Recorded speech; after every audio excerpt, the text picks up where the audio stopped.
내가 이르노니 너희는 성령을 따라 행하라. 그리하면 육체의 욕심을 이루지 아니하리라. 육체의 소욕은 성령을 거스르고 성령은 육체를 거스르나니 이 둘이 서로 대적하므로 너희가 원하는 것을 하지 못하게 하려 함이니라. 너희가 만일 성령의 인도하시는 바가 되면 율법 아래에 있지 아니하리라.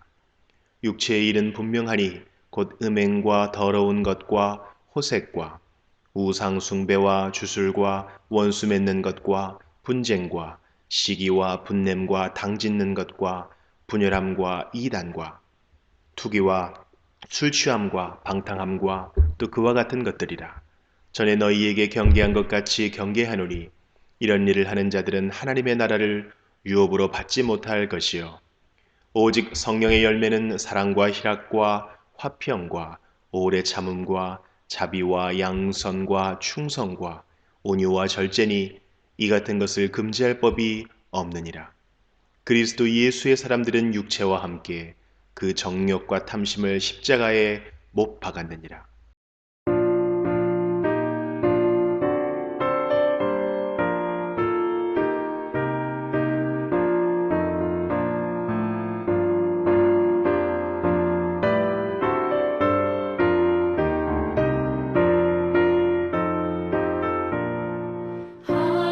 하나님의 크신 사랑 하늘에서 내리사 우리 맘에 항상 계셔 온전하게 하소서. 우리 주는 자비하사 사랑 무한하시니 두려워서 떠는 자를 구원하여 주소서. 걱정 근심 많은 자를 성령 감화하시며 복과 은혜 사랑받아 편안하게 하소서. 선과 끝이 되신 주님 항상 인도하셔서 마음이 유혹받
오늘은 지난주에 이어 누가복음 22장 24절부터 보겠습니다. 우리는 지난주에 예수님께서 제자들과 마지막 만찬, 6월절 만찬을 하시면서 너희가 이를 행하여 나를 기념하라고 하신 말씀을 살펴봤습니다. 그래서 우리는 우리를 구원하시려고 독생자 예수님을 이 땅에 보내신 아버지 하나님의 사랑과 그러하신 아버지 하나님의 사랑을 이루시기 위하여 하늘 보좌에서 이 땅에 내려와 대속의 제물이 되신 예수님의 은혜와 그 은혜를 기억하며 감사하며 역사하시는 성령님을 생각하며 기념하는 성찬 예식을 거행합니다.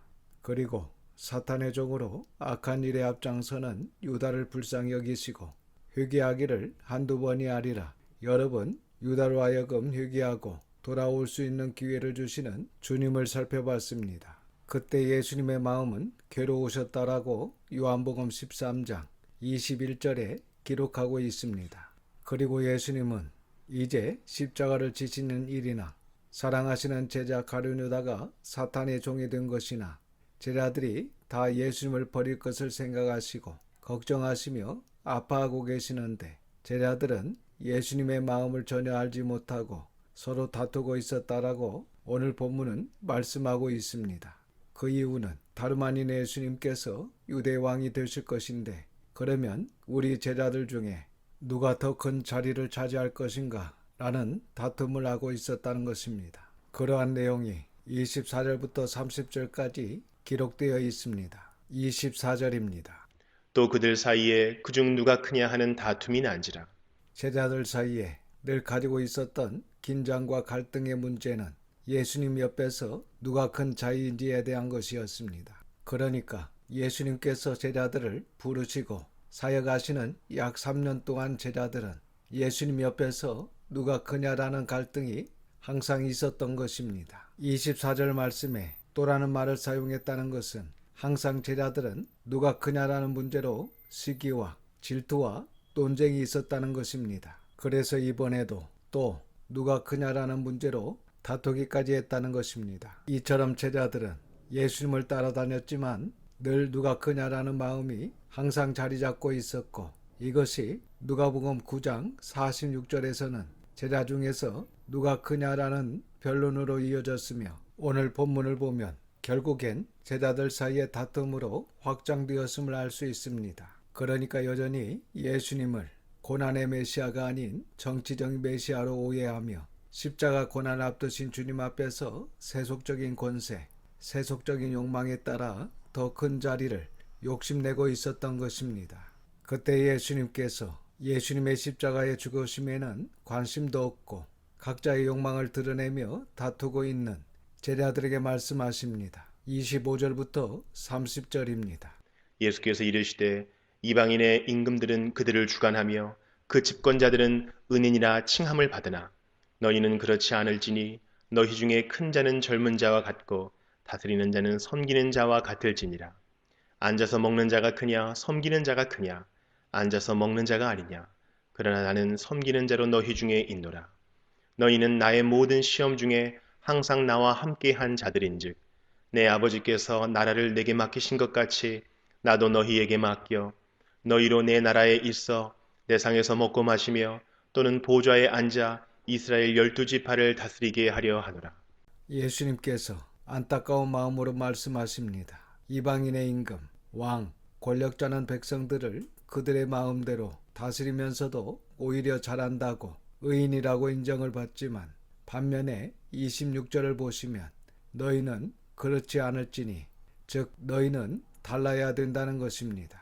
교회와 세상은 달라야 된다는 것입니다. 세상 법칙과 교회 법칙, 천국 법칙은 다르다는 것입니다. 계속해서 보시면 너희 중에 큰 자는 젊은 자와 같고 다스리는 자는 섬기는 자와 같을지니라고 하십니다. 이 말씀을 마태복음 20장 26절과 27절 말씀을 보면 좀 더 자세히 이해할 수 있습니다. 너희 중에는 그렇지 않아야 하나니 너희 중에 누구든지 크고자 하는 자는 너희를 섬기는 자가 되고 너희 중에 누구든지 으뜸이 되고자 하는 자는 너희의 종이 되어야 하리라고 하십니다. 그러니까 하나님의 교회에서는 누가 크냐라는 것은 절대로 용납해서는 안 되고 오히려 섬기는 자, 즉 스스로 종이 되어야 한다는 것입니다. 본문 27절을 보시면 예수님께서는 나는 섬기는 자로 너희 중에 있노라고 하십니다. 그렇습니다. 우리의 주인이시오 왕이신 예수님께서 친히 섬기는 자로 우리 중에 계시다고 말씀하십니다. 그렇다면 그 주님을 믿는 우리 모든 성도는 당연히 서로를 섬기는 자가 되는 것이 마땅하다는 것입니다. 그리고 28절 이 말씀은 현재 제자들은 예수님의 모든 시험 중에 항상 예수님과 함께한 자들이었다고 하십니다. 대제사장들, 바리새인들,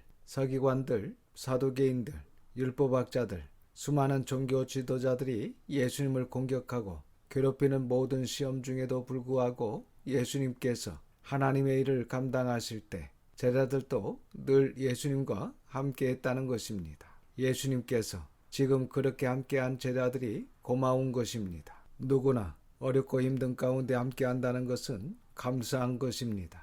그래서 예수님은 어려운 가운데 늘 함께한 제자들이 고마워서 29절 30절 말씀을 보면 큰 상급을 약속하십니다. 하나님 아버지께서 나라를 예수님께 맡기신 것 같이 예수님도 이 제자들에게 나라를 맡겨 그들로 내 나라에서 내 상에서 먹고 마시며 또 보좌에 앉아 이스라엘 12지파를 다스리게 하려 하신다는 것입니다. 여기 12지파는 아마 전국 백성을 말씀하시는 것으로 보입니다. 이렇게 제자들에게 아주 큰 약속들을 하시는데 이 말씀들은 앞의 말씀과 연결해서 보면 이러한 상급이 주어지기 위해서는 이 땅에서 가정에서 교회라는 공동체에서 성도들과의 관계에서 군림하고 주장하는 자가 아니라 섬기는 자로 종으로 지낼 때에 이런 상급을 받게 된다는 것입니다. 우리도 이 땅에서 가정에서 교회에서 성도들과의 관계에서 군림하거나 주장하지 않고 예수님처럼 섬기는 자로 살 수 있기를 주님의 이름으로 축원합니다. 그리고 31절부터 34절 말씀은 베드로가 주님을 부인하는 것을 말씀하십니다. 31절부터 34절입니다. 시몬아 시몬아 보라 사탄이 너희를 밀가부르듯 하려고 요구하였으나 그러나 내가 너를 위하여 네 믿음이 떨어지지 않기를 기도하였노니 너는 돌이킨 후에 네 형제를 굳게 하라. 그가 말하되 주여 내가 주와 함께 오게도 죽는 데에도 가기를 각오하였나이다. 이르시되 베드로야 내가 네게 말하노니 오늘 닭 울기 전에 네가 3번 나를 모른다고 부인하리라 하시니라. 여기 밀가부르듯 한다는 말씀은 알곡과 족정이를 나누기 위해 채를 가지고 흔드는 것과 같이 신앙에서 넘어지도록 믿음에 서지 못하도록 자꾸 흔들어대는 것입니다. 사탄은 가룟 유다를 넘어뜨리는데 성공을 했습니다. 이번에는 베드로와 다른 제자들을 믿음에서 떨어져 넘어지게 하려고 합니다. 그래서 예수님께서 하시고 미리 베드로와 다른 제자들에게 말씀하시는 것입니다. 그리고 32절 말씀을 보면 그러나 내가 너를 위하여 내 믿음이 떨어지지 않기를 기도하였노니 너는 돌이킨 후에 내 형제를 굳게 하라고 하십니다. 여기서 예수님께서 베드로와 제자들의 믿음이 떨어지지 않기를 기도하셨다라고 말씀을 하십니다. 우리는 주님께서 제자들과 동행하시면서 그들에게 말씀을 전하신 것만 아니라 베드로와 제자들을 위해 늘 기도하신 것을 알 수 있습니다. 그래서 우리 성도들도 에베소서 6장 18절 말씀과 같이 서로를 위하여 기도해야 합니다. 가정의 공동체인 가족들이 서로를 위하여 기도해야 합니다. 저도 아침 저녁으로 성도들과 성도들의 가정과 자녀를 위하여 기도합니다. 여러분도 날마다 저를 위하여 기도해 주시기를 부탁합니다. 그리고 베드로에게 너는 돌이킨 후에라는 이 말씀은 사탄의 공격과 유혹으로 연약하여 믿음이 떨어질지라도 돌이켜야 한다는 것입니다. 그 자리에 있지 말고 다시 돌이키고 일어나야 한다고 하십니다. 그리고 내 형제를 굳게 하라고 하십니다. 그러니까 다시 돌이킨 후에 넘어져 있고 의심하고 믿음에 서지 못하는 제자들 그리고 예수님을 따랐던 사람들을 성도들을 다시 믿음에 굳게 세우라고 하십니다. 예수님께서 승천하시고 계시지 않는 이 땅에서 모든 성도들을 굳게 세우라고 하십니다. 그래서 이후에 베드로는 예수님을 모른다고 부인하고 다시 물고기를 잡으러 갔지만 찾아오신 부활의 예수님을 만난 후 믿음에 다시 굳게 서서 형제들 모든 성도들을 굳게 세우는 자가 되었음을 우리는 성경을 통해 확인할 수 있습니다. 사랑하는 성도 여러분, 우리도 혹이라도 믿음이 약해 넘어졌다 하더라도 다시 돌이켜 믿음에 서야 합니다. 그리고 모든 성도들을 굳게 세우는 데까지 나가야 합니다. 계속해서 33절과 34절의 말씀을 보면 베드로는 사탄에 넘어지지 않고 끝까지 예수님과 함께 하겠다고 큰소리치며 장담을 합니다. 내가 주와 함께 오게도 죽는 데에도 가기를 각오하였나이다 라고 하지만 예수님은 베드로야, 내가 내게 말하노니 오늘 닭 울기 전에 내가 세 번 나를 모른다고 부인하리라고 말씀하십니다. 그래서 베드로와 제자들을 다 알고 계시는 예수님께서 제자들이 사탄에 넘어지지 않기를 위해 기도하셨다라고 말씀하신 것입니다. 여러분, 우리가 이 베드로처럼 장담하며 큰 소리치는 것보다 우리 마음에 우리 신앙에 결심하고 결단하는 것이 더 중요합니다. 그리고 사탄을 바로 알아 신앙에서 넘어지지 않도록 늘 말씀과 기도로 무장을 해야 하는 것입니다. 35절부터 38절은 전도하는데 사역하는데 전과는 많이 다른 상황임을 알려주시는 말씀입니다. 35절부터 38절입니다. 그들에게 이르시되 내가 너희를 전대와 배낭과 신발도 없이 보내었을 때에 부족한 것이 있더냐 이르되 없었나이다. 이르시되 이제는 전대 있는 자는 가질 것이요 배낭도 그리하고 검 없는 자는 겉옷을 팔아 살지어다. 내가 너희에게 말하노니 기록된 바 그는 불법자의 동류로 여김을 받았다 한 말이 내게 이루어져야 하리니 내게 관한 일이 이루어져 감이니라. 그들이 여짜오되 주여 보소서 여기 검 둘이 있나이다. 대답하시되 족하다 하시니라.